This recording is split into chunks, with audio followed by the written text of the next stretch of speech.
Brian Panagos, a.k.a. Marvel's Agent M. You are watching Marvel Live at New York Comic Con 2014, presented by Marvel Contest of Champions from Kabam. Kabam! I am Marvel.com editor Ben Morse, and joining us right now is, you may not recognize him, behind this beautiful beard. I love it. I think it's great. It's a great stylistic choice. Well done. Works with the jacket. We should probably introduce you. It's Kieron Gillen. Just finished up a round on Iron Man. Coming up, you got Angela, Asgard's assassin, and Star Wars Darth Vader. That is correct. Something else? Did I miss something? Nothing that we can talk about. Oh, okay, there you go. Bum, bum, bum. Welcome back. Just made the trip. Just got in last night, and you have been wandering the floor a little bit. You are acclimated. You are here in America. Yes, I'm basically the public unveiling of the beard. That's the most important thing, really. How long did it take? That's what the people want to know. It grows quite quickly. Yeah. It's disturbing. The first time I grew a beard, I lost my razor, and it just came on my face in a week. Yeah. And I was used to being a 20-something who couldn't grow a beard. Yeah. And I was, oh wow, so I kept it for a while just to show people. Yeah. And it became a big anarchist philosopher beard until an incident involving ice cream in a park. And this time I'm doing it properly and trimming it. It looks very nice. I'm sorry we keep bringing it up.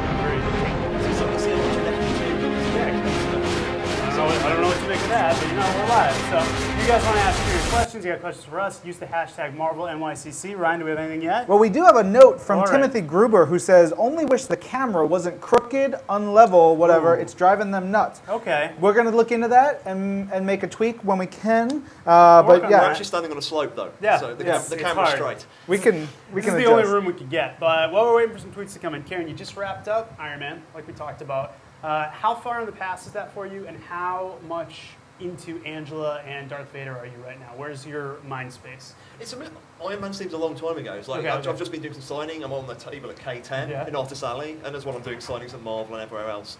But it's like when people bring up a copy of Iron Man, it seems, oh, that was a while ago. I wrote this. Yeah. It's like you do get that weird disconnect. It's the same like Uncanny X-Men. It's like you kind of remember it so intensely. Right. At the same time, it's kind of like something you've blocked off in your head. Yeah. So I'm very much like deep in Angela, deep in Darth mode, which is an interesting place to be. Yeah, very much. I missed your Sinister. I really loved your Sinister. I was thinking about Mr. Sinister the other day, actually. Kind of, I don't know, there's some influence of Sinister in Vader. Nice. Not obviously in Vader, but there's stuff going on which is kind of like playing with very different ideas, but I'm aware they're coming from a similar place. Yeah. Nice. I was going to say, how cool would it be if somehow Sinister showed up in your Darth Vader book, which he can't. Or can he? I don't know. Whatever. You don't ask, you don't get. Yeah. It's like, get a few arcs in, I'll have everyone turn up, like Loki turn up or something. Yeah, although we know again. Daniel Joffrey says, Kieron Gillen, you the man. Thank you. All caps. That's interesting. I like how your response is not a statement; it's a question. Very much in keeping with your persona. Is this really? Yeah.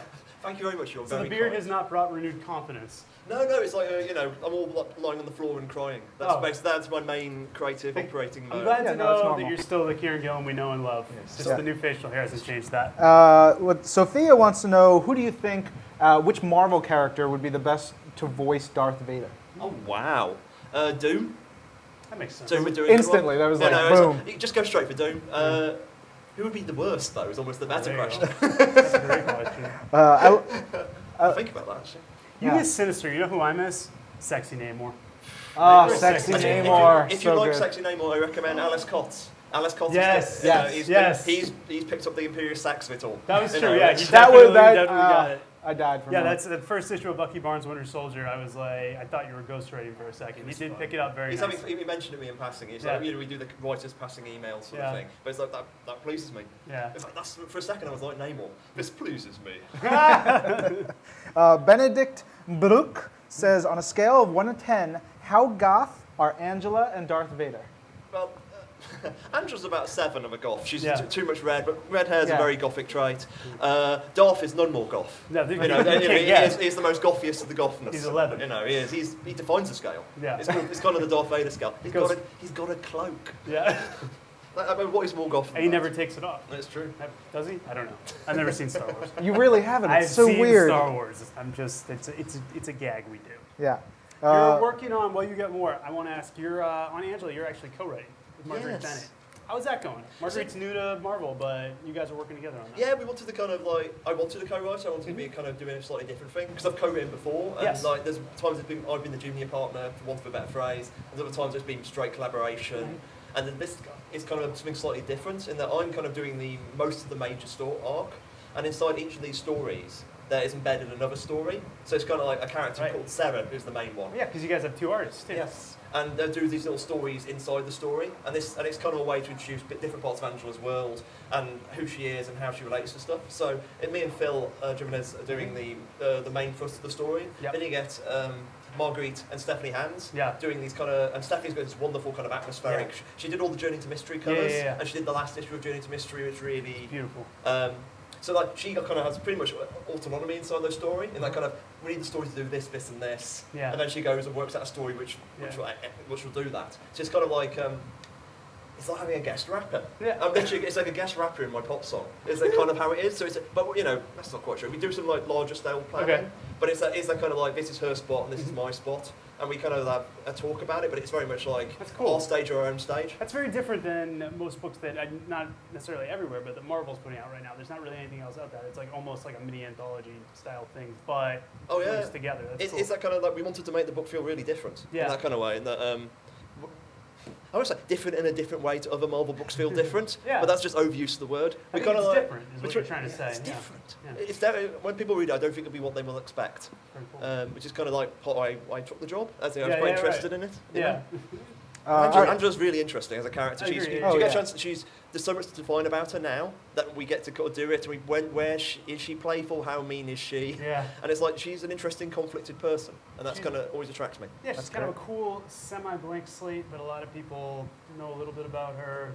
You guys got a lot of room to play with. Oh yeah, absolutely, and it's kind of what makes her a new. It's always the thing like when I'm writing a character, is what makes this character different from all other characters, and that's kind of so what makes Angela different from any other super strong woman. Yeah. And this, and this, and that's kind of what the book's about. Yeah. That any first arc is kind of what. I mean, my inspiration was kind of like Warren on Extremis, and that kind of here is a definitive stake of this is what I think the character is. Right. And Angela is like both explaining it and introducing it and kind of treat that seriousness. And also show how she works in the Marvel universe. There's so much fun you get because she's been hearing about Asgard and Earth for her entire life, and now she gets to be the tourist, and that's the only time you get to see her be. I mean, she's afraid of Bolstag, for example. As an example of something that's quite fun. Yeah. Because of stories about. Yeah, because he eats children. Everyone knows. That's how he got so fat. Yeah. Look how many children did he eat. I love that. So it's that kind of, and there's that, and there's also the really dark stuff. It's called Angela's Assassin. My general one word is Black Widow in Asgard is a kind of the sort of story tone. It's a good sell through. Love it.